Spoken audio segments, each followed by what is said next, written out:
बच्चों, welcome two th class. और आज हम पढ़ने वाले हैं क्लास 12 का फर्स्ट चैप्टर, वो भी केमिस्ट्री का। ठीक है, इसलिए आप जानते हैं हमारा जो फर्स्ट चैप्टर है क्लास 12 केमिस्ट्री का, वो क्या है?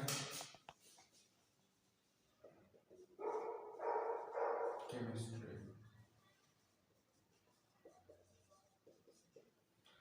जो इस बार सिलेबस में है वो फर्स्ट चैप्टर है solution. Chapter number 1 solution. Solution के बारे में हमने पहले ही पढ़ा हुआ। एक टाइप का मिक्सचर होता है सॉल्यूशन, उसे कहते हैं मिक्सचर ऑफ कंपोनेंट्स, जिसमें सिर्फ फिजिकल अट्रैक्शन है आयंस के बीच में। फिजिकल अट्रैक्शन और कोई केमिकल बॉन्ड ना बने, बस एक फिजिकल अट्रैक्शन से क्या होगा, अटैच हो जाए, उसको हम क्या कहते हैं? हमारा सॉल्यूशन। जैसे हम यहाँ पे पढ़ते हैं सॉल्यूशन की डेफिनेशन, व्हेन टू और मोर जो केमिकली नॉन रिएक्टिंग कंपाउंड हो, अगर वे क्या कर ले, आर मिक्स्ड ओनली अट्रैक्शन, वो किससे जो मिक्स्ड हो जाए वो ओनली अट्रैक्शन से, ठीक है ना, and form homogeneous mixture is called solution. Homogeneous mixture, homogeneous का मतलब है फिजिकल बॉन्ड बनाया, उसमें कोई केमिकली बॉन्ड नहीं है। तो हम यहाँ पे क्या लिखेंगे, सॉल्यूशन इसका सबसे पहले डेफिनेशन लिखेंगे, when two or more chemically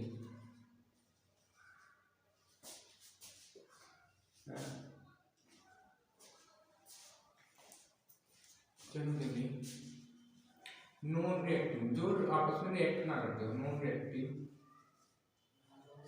reactive substance are mixed only, ये आपका है, ये आपका मेन पॉइंट है, ओनली अट्रैक्शन, सिर्फ अट्रैक्शन है, ठीक है ना उसमें। तो हम क्या करेंगे, एंड फॉर्म, वो फॉर्म करते हैं, and form homogeneous mixture. Homogeneous mixture मतलब सिर्फ फिजिकल बॉन्ड बनाओ, कोई केमिकली रिएक्टिंग करके बॉन्ड ना बनाया गया हो, उसे क्या कहते हैं, मिक्सचर इज नोन एज, क्या लिखेंगे इसे, सॉल्यूशन। वो हमारा क्या होता है, सॉल्यूशन। ये आपकी सॉल्यूशन की है डेफिनेशन।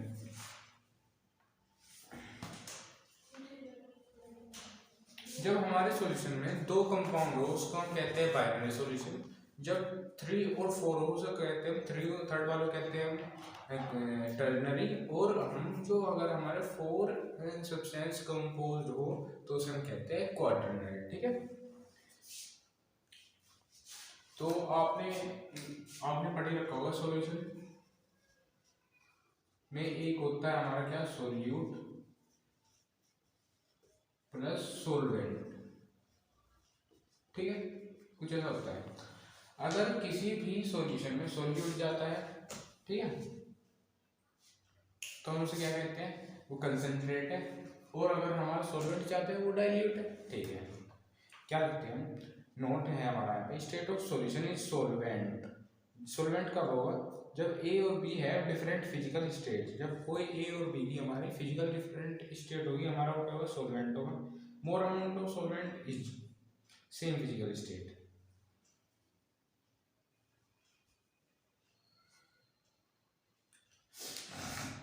यहाँ पे जैसे कि इसमें बता रखा है कि डाइल्यूट सॉल्यूशन क्या होता है, हमारा कंसंट्रेटेड सॉल्यूशन क्या है, एक्वस सॉल्यूशन क्या है, और हमारा नॉन एक्वस सॉल्यूशन क्या है। तो हम देख लेते हैं फर्स्ट डाइल्यूट। डाइल्यूट आप लोग सभी को पता है, इसमें क्या होगा, हमारा सॉल्वेंट क्या होगा, ज़्यादा होगा। सॉरी, एक minute,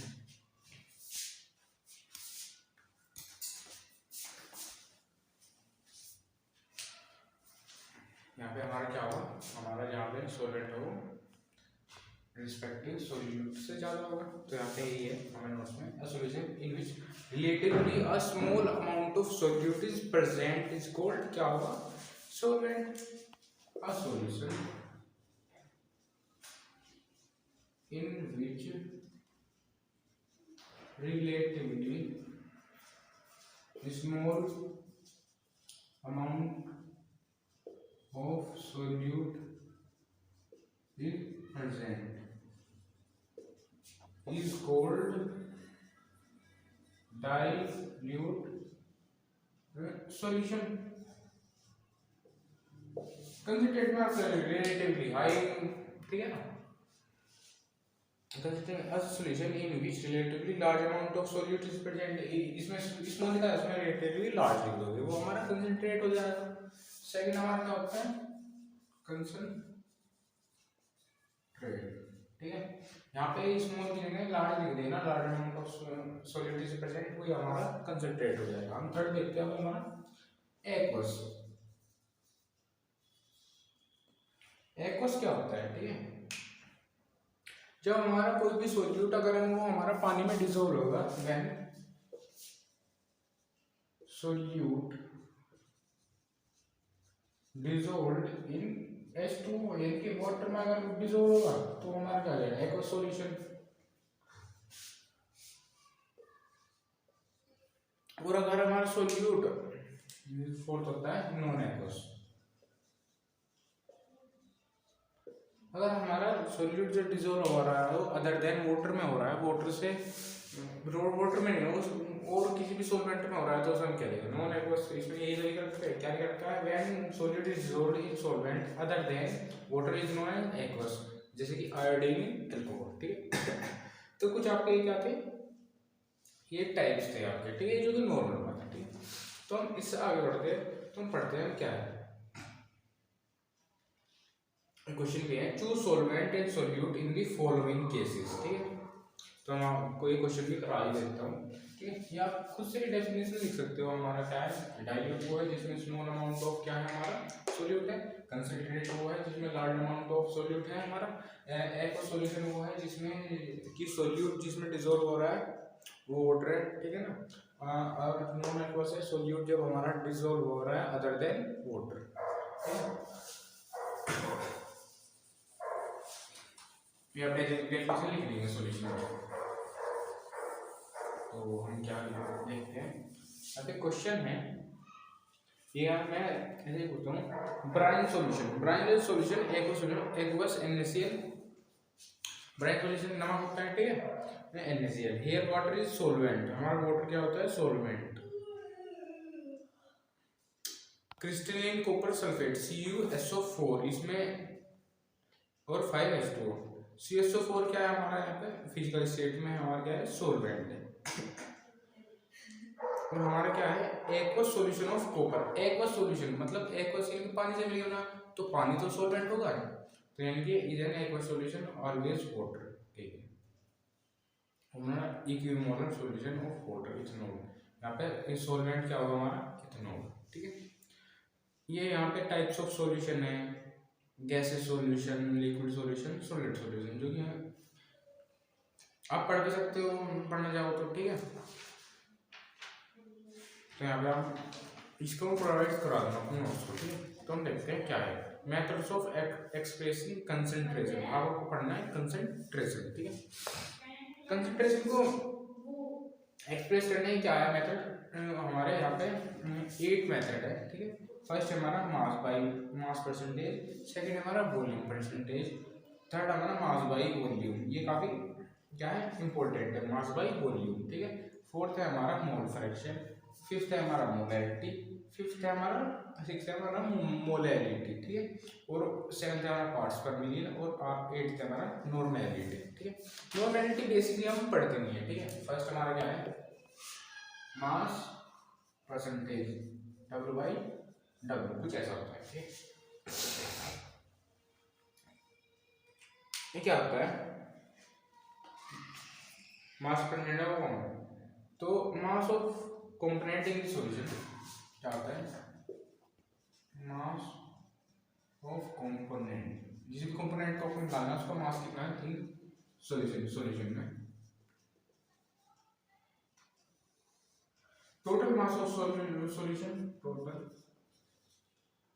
mass of the solution, जिस भी सॉल्यूशन आप निकाल रहे हो इनटू में 100। सिंपल सा आपका फॉर्मूला है, ठीक है ना।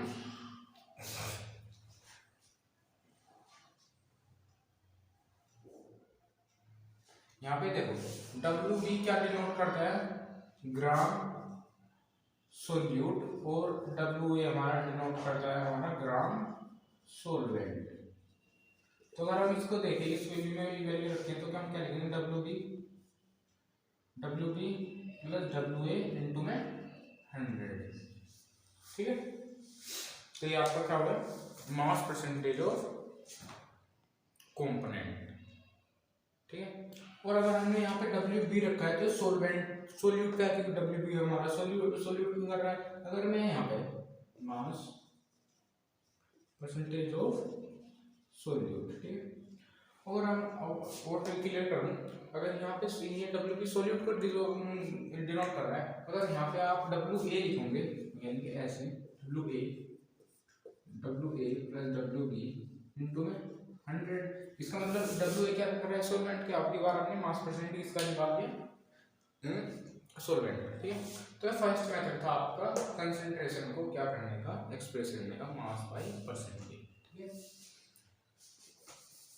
क्या है, अगर आपको बताऊं, जिस भी कंपोनेंट को आपका निकालना हो उसका जितना भी मास है, मास ऑफ कंपोनेंट है, वो आप ऊपर रखेंगे, टोटल मास ऑफ सॉल्यूशन नीचे रखेंगे, इनको में 100 कर देंगे, आपका क्या आ जाएगा, मास परसेंटेज ऑफ कंपोनेंट। हम सेकंड में हम देखते हैं वॉल्यूम परसेंटेज, ठीक है। इसको आप नोट कर लेना।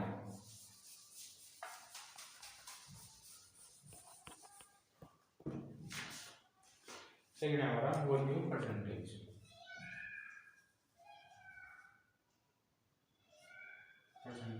V by E। ये क्या होता है, वॉल्यूम ऑफ कंपोनेंट अपॉन में total volume of solution into 100, ठीक है।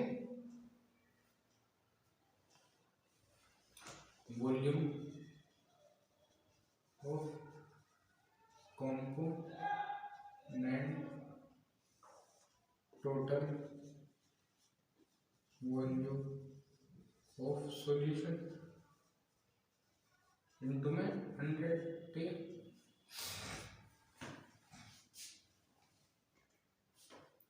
बस ये आपको इतना याद रखना है, ठीक है। जिस भी कंपोनेंट को आप निकालना है उसका वॉल्यूम आप रखो, टोटल सॉल्यूशन वॉल्यूम यहाँ पे इनटू में 100, ठीक। चलो हम देखते हैं मास बाय वॉल्यूम, जो कि काफी इंपॉर्टेंट है। मास बाय वॉल्यूम खाली नाम को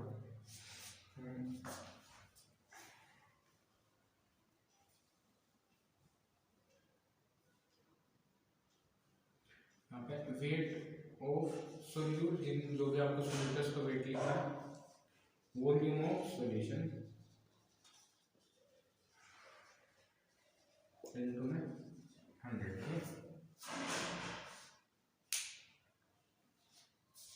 ये जो हमारी यूनिट होती है मास बाय वॉल्यूम, हमारी मेडिसिन में यूज होती है, ठीक है ना, और फार्मेसी इंडस्ट्रीज में, ठीक है। तो अब देखेंगे हम फोर्थ वाला, क्या था हमारा, मोल फ्रैक्शन,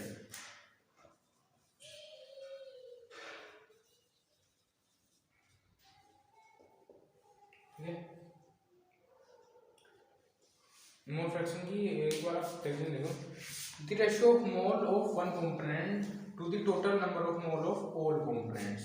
किसी एक हमारा कंपोनेंट का ये रेशियो होता है किसी एक कंपोनेंट से हमारे जितने भी सारे कंपोनेंट हैं उनके बीच में। तो क्या हम लिखेंगे, mole fraction number of moles of the component, total number of moles of component, number of moles of a component total number of moles of all component, ठीक है। ये कुछ है इसका फॉर्मूला, ठीक है। हम मोल्स किससे डिनोट करते हैं, ठीक है। तो ए को हमने हमेशा सोलवेंट और बी को सोल्यूट, तो एक्स बी यानी कि मोल्स ऑफ, सॉरी ये एक्स बी होता है मोल फ्रैक्शन, ठीक है। तो अगर हम एन ए लिखेंगे, लिखेंगे number of moles of solvent, N भी लिखेंगे number of moles of solute. और हम अगर इनकी मोल फ्रैक्शन निकालना चाहे तो एक्स से डिनोट होती है एक्स ए, यानी कि अगर सॉल्वेंट के निकालना चाहे तो एन ए अपॉन में एन ए प्लस में एन बी, क्योंकि दो ही कंपोनेंट होते हैं सोल्यूट सोल्यूट। तो हम अगर मोल फ्रैक्शन एक ही निकालनी है तो जिस भी कंपोनेंट निकालेंगे उसके मोल की कहाँ पे आएगा, ऊपर आएगा, और टोटल जो आएगा वो नीचे आएगा। और यहाँ पे क्या होता है, एन हमारा सॉल्वेंट के मोल्स होते हैं और एन होता है हमारा number of moles of solute. ठीक है, या फिर मोल फ्रैक्शन, जो कि काफी इंपॉर्टेंट है हमारे कंसंट्रेशन को डिफाइन करने के लिए। ठीक है, इसके बाद हमारा मोलैरिटी और हमारा फिर है हमारा पार्ट्स पर मिलियन और एक है नॉर्मेलिटी। ठीक है, ये आप नोट कर लेंगे।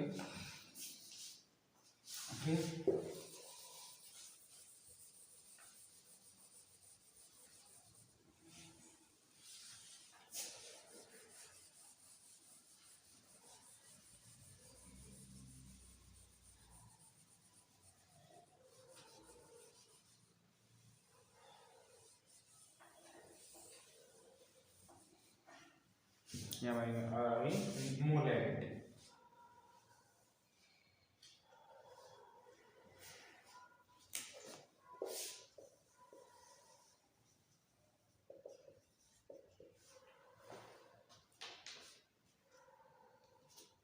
जैसे आपको पता है मोलैरिटी होती है number of moles of solute present in 1 litre solution. Number of moles of solute present in 1 litre solution. ये क्या होता है हमारा कि हमारे कितने सोल्यूट के जो मोल है वो प्रेजेंट है 1 लीटर सॉल्यूशन में, उसके हम कहते हैं मोलैरिटी। ठीक, आगे देखो देखिए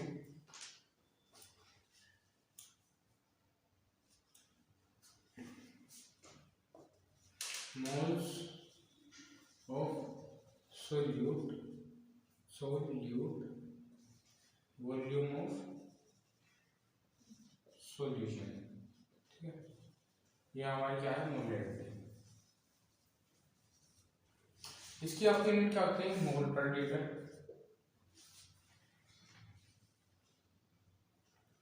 या कैपिटल एम से, या फिर क्या लिख सकते हो आप मोलर। ठीक है, और मोलर, मोल पर लीटर आपको ऐसे लिखना है, मोल पर लीटर आपको लिखना है पूरा ही मोल पर लीटर, ये आपकी इसकी यूनिट है, इससे आप डिफाइन कर सकते हो। ठीक है, यहाँ पे कुछ वो है नोट है, मोलैरिटी हमारी अफेक्टेड होती है टेम्परेचर, बिकॉज टेम्परेचर है सिग्निफिकेंट इफेक्ट ऑन वॉल्यूम, क्योंकि जो हमारा टेम्परेचर है वो सिग्निफिकेंट इफेक्ट डालता है किसी भी वॉल्यूम पर। जैसे कि आप मान लो आप किसी भी चीज को बॉईल करते हो, किसी भी लिक्विड को, तो उसका वॉल्यूम चेंज हो जाता है। ठीक है ना, तो इसी वजह से जो हमारी मोलैरिटी है वो डिफर करती है टेम्परेचर पे। ठीक है, और सेकेंड हमारा molarity decrease with increase in temperature. हमारी मोलैरिटी डिक्रीज होती है जब हमारा टेम्परेचर इंक्रीज होता है, क्योंकि volume is direct proportional to temperature, क्योंकि वॉल्यूम जो हमारा होता है ना वो डायरेक्टली प्रोपोर्शनल होता है हमारे जिसके टेम्परेचर के। ठीक है, तो आप यहाँ पे नोट करके लिख सकते हो, क्या लिख सकते हो, molarity is affected by temperature से हमारी मोलैरिटी अफेक्टेड होती है। सेकेंड हम क्या लिखेंगे, molarity decrease with increase in temperature. क्या होते हैं, molarity is decrease when temperature increase with the increase in temperature.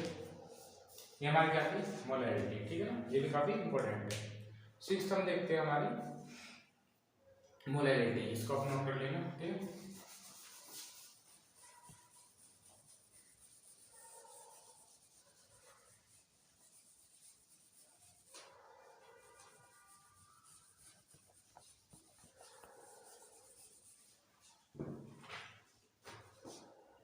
Six हमारी मोलैरिटी क्या है, number of moles of solute present in 1 kg solvent. ठीक है कि हमारे कितने solute, number of moles of solute present है 1 kg सोलवेंट में। ठीक है ना, तो number of moles of solute in 1 kg solvent.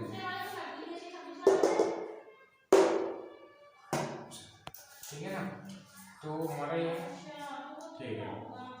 तो क्या देखेंगे, ये स्मॉल एम से डिफाइन होती है। ठीक है, तो यहाँ पे क्या लिखेंगे, number of moles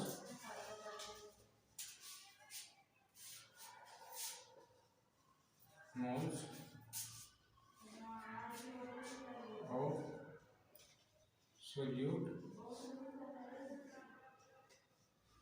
wait of solvent, ये हमारी क्या होती है, मोलैरिटी। और जो हमारे इसमें लेना है केजी में लेना है। ठीक है, तो देखो यानी कि N B weight of solvent यानी कि डब्ल्यू ए का वेट लेना है, तो क्या लेंगे, डब्ल्यू ए इन केजी। ठीक है, ये हमारी मोलैरिटी। और एन बी क्या होता है, डब्ल्यू बी अपॉन में एम बी, इसका मतलब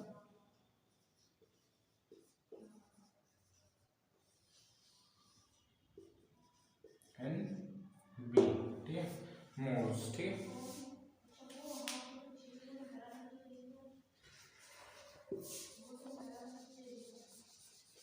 ठीक है, इसकी जो हमारी यूनिट होती है वो होती है मोलर और मोल पर केजी।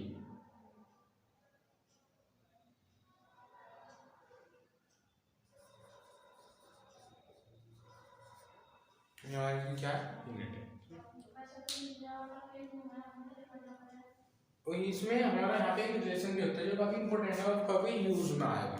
रिलेशन बिटवीन क्या है, relation between molarity and molarity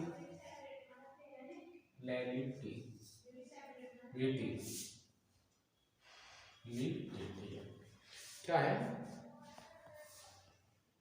molarity equals to 1000 m upon क्या है, 1000 इंटू में D minus m into M B. ठीक है, यहाँ पे जो हमारा ये है, ये तो हमारी अगर कैपिटल एम यानी कि मोलैरिटी है। ठीक है, और एम बी क्या है, molar mass of solute, molar mass of solute. ठीक है, ठीक है, और जो हमारा डी है ये डेंसिटी है हमारी। ठीक है, डेंसिटी है हमारी सॉल्यूशन की डेंसिटी। ठीक है, ठीक है, यहाँ पे कैपिटल यह भी आपको रिलेशन याद में है क्या है, m equals to 1000 into M upon में 1000 D into M B minus में। ठीक है ना, ये आपका मोलैरिटी है, ये हमारी क्या है, रिलेशन है। ठीक है ना, ये हमारा डी क्या है, हमारी यहाँ पे डेंसिटी ऑफ क्या है, हमारा सॉल्यूशन है, एंड बी क्या है, मोलर मास ऑफ सोल्यूट। ठीक, यहाँ मैंने आपको बताया रिलेशन आपको लिख लेना है। ठीक, ये थी हमारी 6 मोलैरिटी। हम देखते हैं 7th हमारा पार्ट्स पर मिलियन, जिसे आप पीएम भी कहते हैं शॉर्ट फॉर्म में।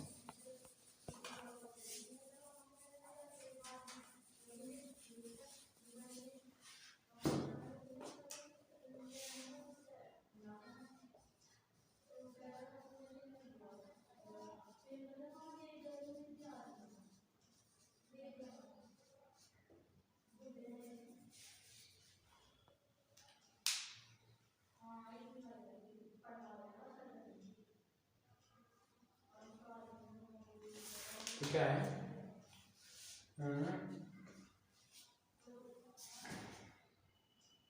पार्ट्स पर it is used very small quantity, ये काफी स्मॉल क्वांटिटी के लिए होता है of solute present in large quantity of solution. जब किसी भी लार्ज अमाउंट ऑफ सॉल्यूशन है भाई, उसमें बहुत कम सॉल्यूट है हमारा, तभी आप यूज होगा पार्ट्स पर मिलियन। ठीक है, तो इसका आप डायरेक्ट फॉर्मूला लिख सकते हो। तो क्या है, ppm मास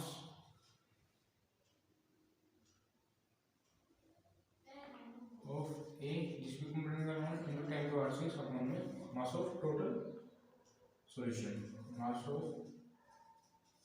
सॉल्यूशन, ये ऐसे निकल जाएगा। ठीक है,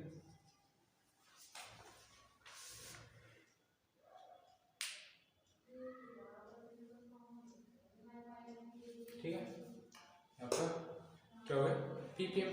और एक जो लास्ट हमारा रह गया है वो है एक नॉर्मेलिटी, हालांकि ये यूज नहीं होता है नो।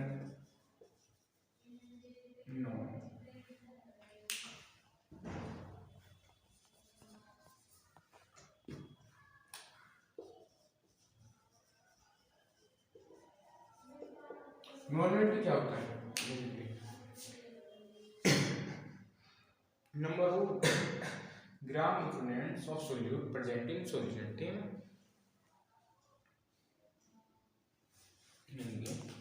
डब्ल्यू बी अपॉन में क्या है हमारा ई इंटू ई एल। ठीक है,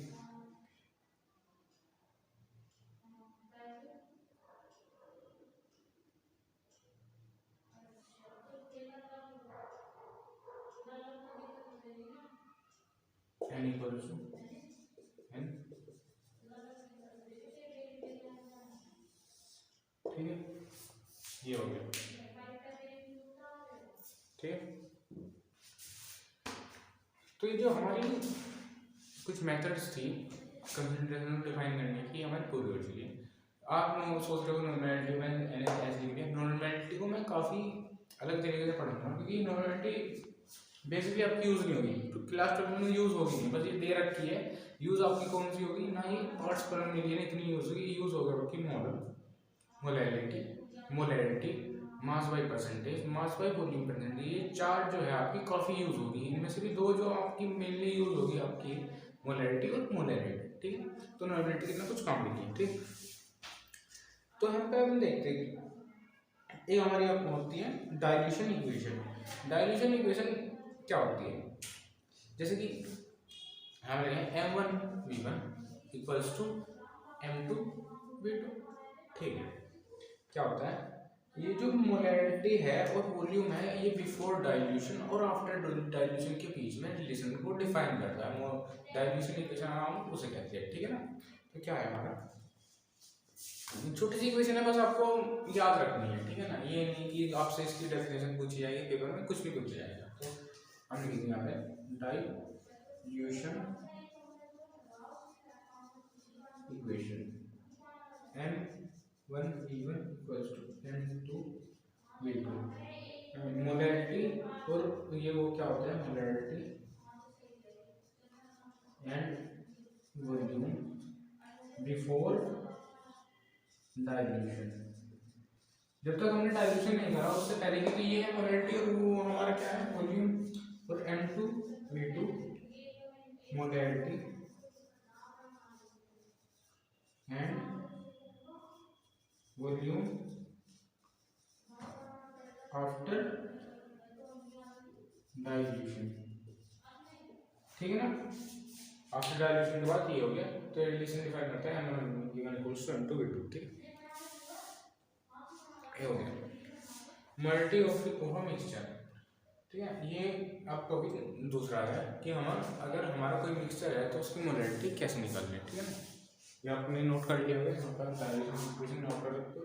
ये वो चीज़ें हैं जो अब तक चल रही है, जो आपको डायरेक्ट यूज करनी है किसी भी अगर क्वेश्चन आ जाए। ठीक है ना, कोई ब्रीफ नहीं है, इसमें थ्योरी लिखनी है आपको। ठीक है, या नोट कर लें।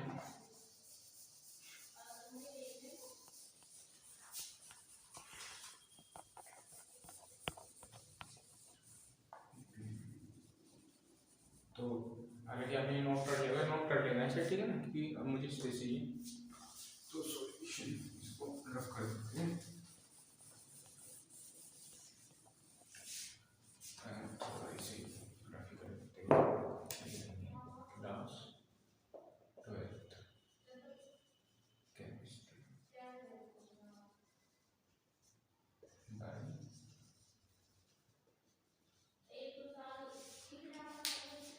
ठीक है, क्या है molarity of mixture.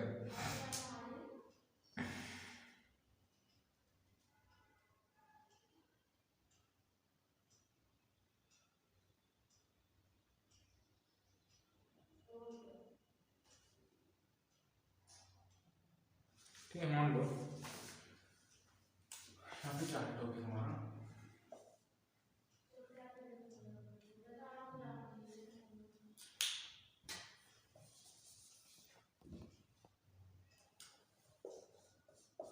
Molarity of mixture.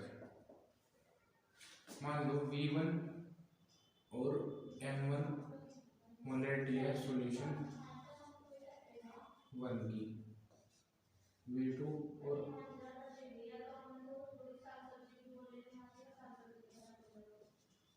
Solution of 2, और ये सेम सेंस के दो सॉल्यूशन, ठीक है ना।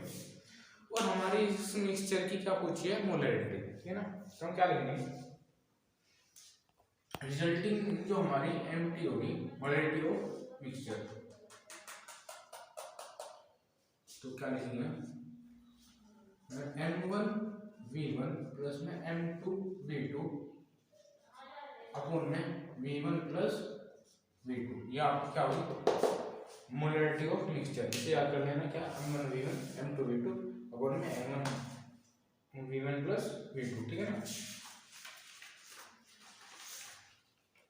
उसकी यूनिट वो होगी, क्या होगी इसकी यूनिट, कैपिटल है मोल पर लीटर या फिर मोलारिटी।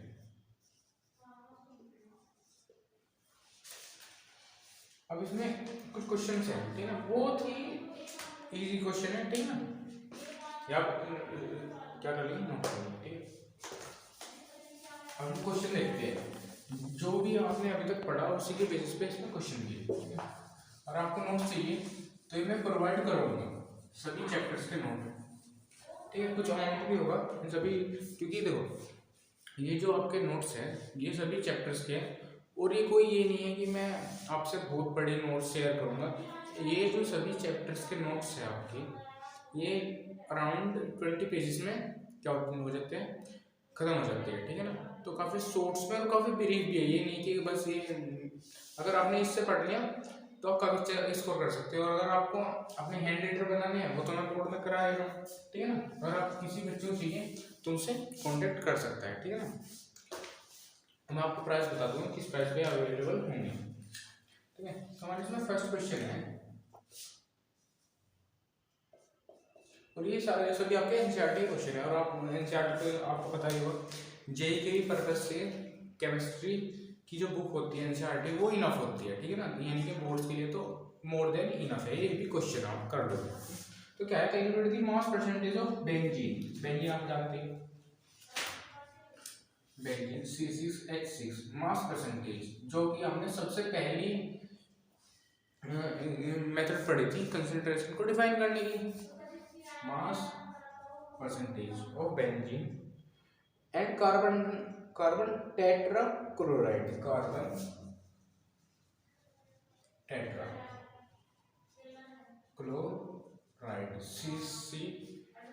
CCl4, ठीक है। If 20 gram of benzene is dissolved in 122 carbon dioxide, इन्होंने हमें बता दिया कि भाई 22 ग्राम ऑफ कार्बन डिजोल्व्ड है कितने में, 122 ग्राम ऑफ कितना, ये CCl4 कार्बन टेट्राक्लोराइड में हमारा क्या है कि भाई ये डिजोल्व्ड है, ठीक है। आपको पता चल रहा होगा 22 ग्राम क्या है, कम है 122 से, यानी कि ये क्या है,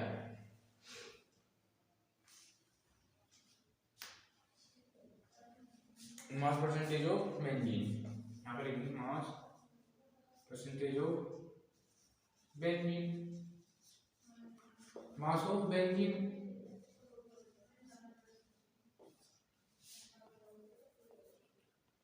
टोटल मास ऑफ सॉल्यूशन, यानी मास ऑफ सॉल्यूशन,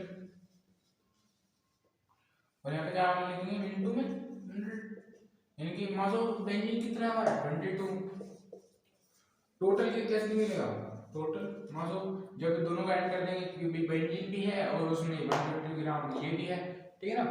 तो इनके 122 इनटू में 100, इसको सॉल्व करने 122 अपन में ये क्या जाएगा 144 इनटू में ये हो जाएगा। अगर इसको हम देखो कैसे डिवाइड करेंगे, ठीक है। तो यहाँ पे मुझे क्लियर दिख रहा है, क्या दिख रहा है, ठीक है।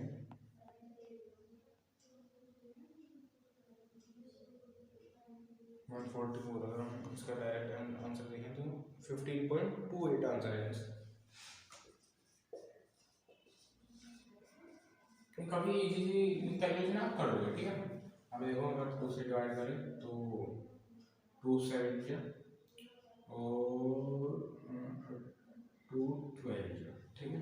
यानी कि अगर देखूँ मैं तो 2 2 जा 4 72 और 11 इसका कैलकुलेट कर सकते हो, ठीक है ना, नॉर्मल सी कैलकुलेशन है। तो 15.28% हमारा क्या है मास परसेंटेज ऑफ बेंजीन। जो भी हमने अभी तक पढ़ा उसी का ही था और हमें दोनों का ही निकालना है, ठीक है ना।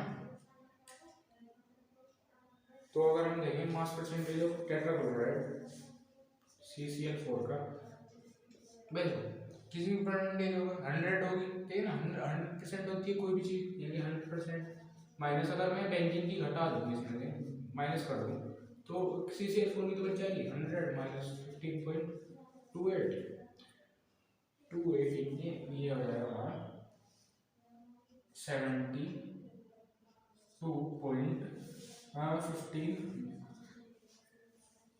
100 में से एक कम हो जाएगा, आ जाएगा हमारा 84.72, ठीक है, परसेंटेज हमारा टेट्राक्लोराइड का, ठीक है। देखो कितना इजी क्वेश्चन था हमारा, ठीक है। अभी हम देखते हैं इसका सेकंड क्वेश्चन। यहाँ पर आप देख सकते हो 22 ग्राम ऑफ हमारा क्या दे रखा था, कार्बन दे रखा था, ठीक है। 122 ग्राम ऑफ हमारे क्या दे रखा था, कार्बन टेट्राक्लोराइड, ठीक है। मास परसेंटेज पूछा था हमने हमसे बेंजीन का, पूछा था हमने दोनों का, पर हम पहले क्या निकाल लेंगे,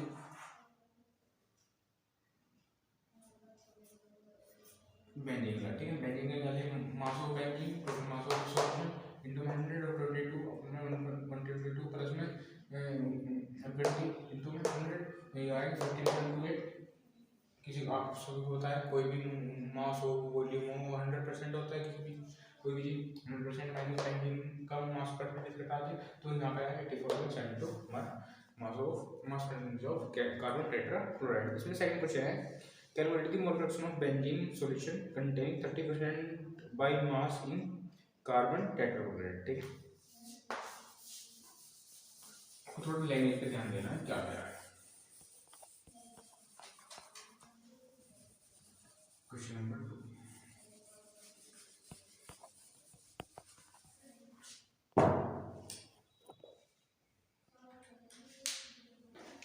मोल फ्रैक्शन निकालनी है बात ऑफ बेंजीन,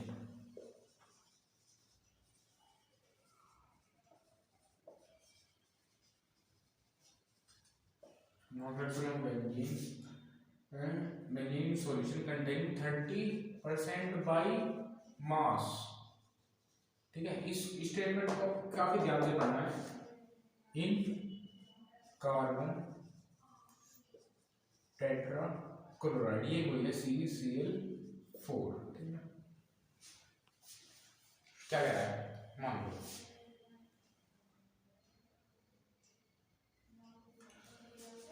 लेट कर ले, लेट मास ऑफ वॉल्यूम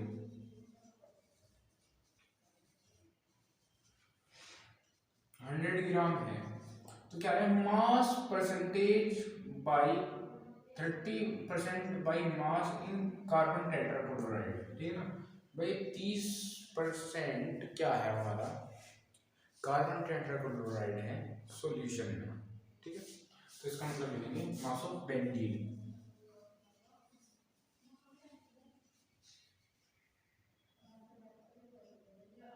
हाँ बेंजीन कंटेन कर रहा है, ठीक है ना, बेंजीन कंटेन कर रहा है 30% ऑफ ये, तो हम क्या लिखेंगे 30 ग्राम होगा बेंजीन का, ठीक है। Mass of tetra carbon chloride या होगा CCl4 क्या होगा भाई 100 हमने सॉल्यूशन का मान लिया, 30 इसका भी लिखेंगे 100 माइनस 30 हमारा CCl4 का यानी 70 ग्राम। मोल फ्रैक्शन पूछ रहा है, मोल फ्रैक्शन अगर हम निकालना चाहें मोल फ्रैक्शन बेंजीन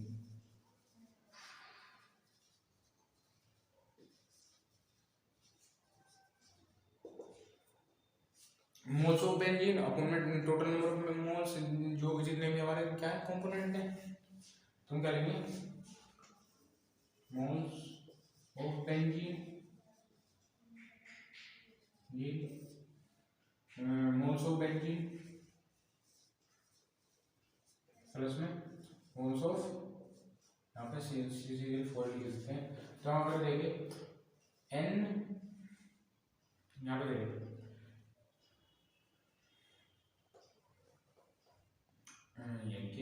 यहाँ पे क्या लिखेंगे बेंजीन के मोल्स क्या लिखेंगे जितना भी इसका हमारा क्या है हमें वेट दे रखा है आपको मोलिकुलर मास। अब अगर आपको किसी भी एलिमेंट के मोल निकालने हैं तो क्या करना होता है, अगर एन ये है इनके W में MA मोलिकुलर वेट और जो हमें ग्राम वेट दे रखा है, ठीक है ना, ये होता है आपका। तो यानी कि हमें जो दे रखा है वो तो 30 है और बेंजीन का मोलिकुलर वेट होता है 78, ये आपको लर्न करना पड़ेगा। 30/78 प्लस में मोल ऑफ CCl4 70 है और इसका होता है मे बी 154, ठीक है। और जो इसको सोल्व करने के बाद आएगा आपका ये 0.45 आ जाएगी आपकी मोल फ्रैक्शन ऑफ बेंजीन, ठीक है। ये आपका क्वेश्चन है, ठीक है।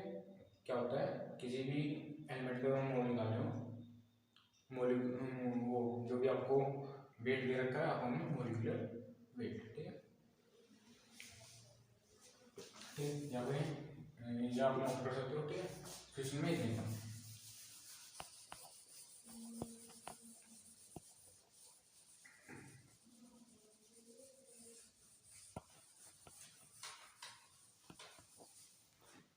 क्वेश्चन नंबर 30 है हमारा, मोलैरिटी कैलकुलेट करनी है इस बार, ठीक है।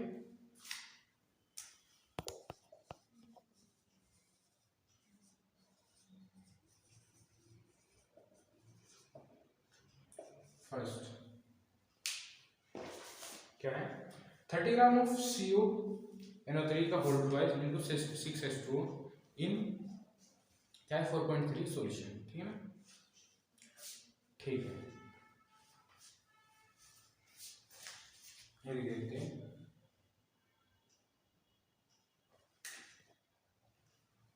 कि भाई CONO3 का होल ट्वाइस इनटू 6H2O है जो है वो 30 ग्राम है, 30 ग्राम इन 4.3 लीटर सॉल्यूशन में। जैसे कि आपने पढ़ रखा है मोलैरिटी होती क्या है कि number of moles of solute present in 1 litre solution, the solution of, ठीक है, वॉल्यूम ऑफ सॉल्यूशन। तो देखो यहाँ पे आप देख रहे हो अगर हमें इसे निकालना है, इसका निकालना है तो इसका मतलब है हमारे यहाँ पे जो यहाँ है इनके 30 ऊपर रखेंगे हम, टोटल वॉल्यूम नीचे रखेंगे, ठीक है ना, सिंपल सा काम है। पहले हमें ऊपर क्या निकालेंगे